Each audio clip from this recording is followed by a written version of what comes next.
તો જય માતાજી, જય શ્રી રામ ભાઈ બધાનું ને સ્વાગત છે આપણી ચેનલ સતુ ગુંજાલામાં ફરી એકવાર। તો હવે વરસાદે ધીરા ધીરા કરી દીધા મંડાણ ઓછા, એટલે આપણે હવે પોસા પગે ઉપડા છીએ આપણે મગફળીમાં આંટો મારવા। આ મારું કાચું સોનું હતું એ તો પણ કાળું સોનું બની ગયું હોય, જ્યાં જો અહીંયા કાળી જ મગફળી દેખાય। બોલો, પાનું કઈ રહેવા દીધું નથી, એક નંબર બ્લેક ડાંબર કઈ નાખ્યો છે મગફળી ઉપર, તો નીલ ચડી જાય નહીં। હવે આમાં આપણે કેવી રીતના આગળ વધવું બોલો? આપણી મહેનત ઉપર પાણી ફરી ગયું હોય, 4 મહિનાની મહેનત વરસાદ એક આવ્યો એમાં તો મગફળી કાળા ડિબાંગ વાદળા જેવી કરી મૂકી દીધી। આમાં આપણે શું કરી લેવાનું?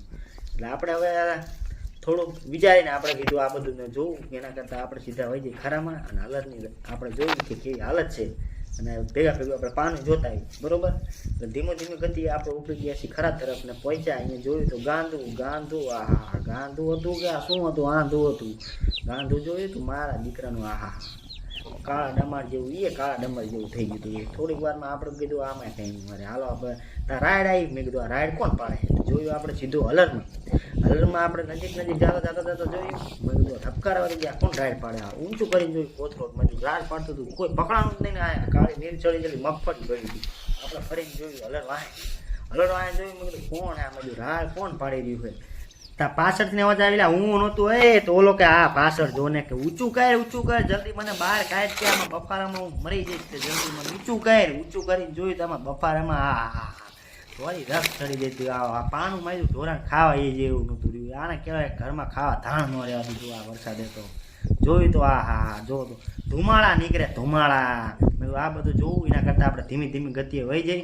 ભગવાન સામું હવે કાંઈ જોતો નથી, આપણે ભગવાન સામું કે જ ના જોવું, જોઈ તો મારે કાળા ડિબાંગ વાદળા કરી જેમ ઉપર જોવાનું આપણે નજરે આપણે કરી કે હાલો આપણે ઉપર જોઈ ભગવાન સામું જોવે, સામું નથી જોતો કાળા ડિબાંગ વાદળા કરીને બે જાય। આપણે આમાં ક્યાંય ને હવે આગળ વાગવું, પછી આપણે ધીમી ગતિએ આવી ગયા પાછા। અને તો ચલો મારી સાથે આજે તમને એક ખેડૂત જુગાડ ટેકનોલોજી તમને બતાવું। આપણા લારામાં પાણી બહુ ભરી જાય વરસાદનું, એને લીધે આપણે ટેકનોલોજી પડી, લારું કરી દીધું થોડુંક ઊંચું બરોબર। એટલે હવે એનો ફાયદો શું થાય એ તમને હાલો બતાવું। જલ્દી હાલો મોડું થાય કાકો, મારે કામ હોય કે ન હોય।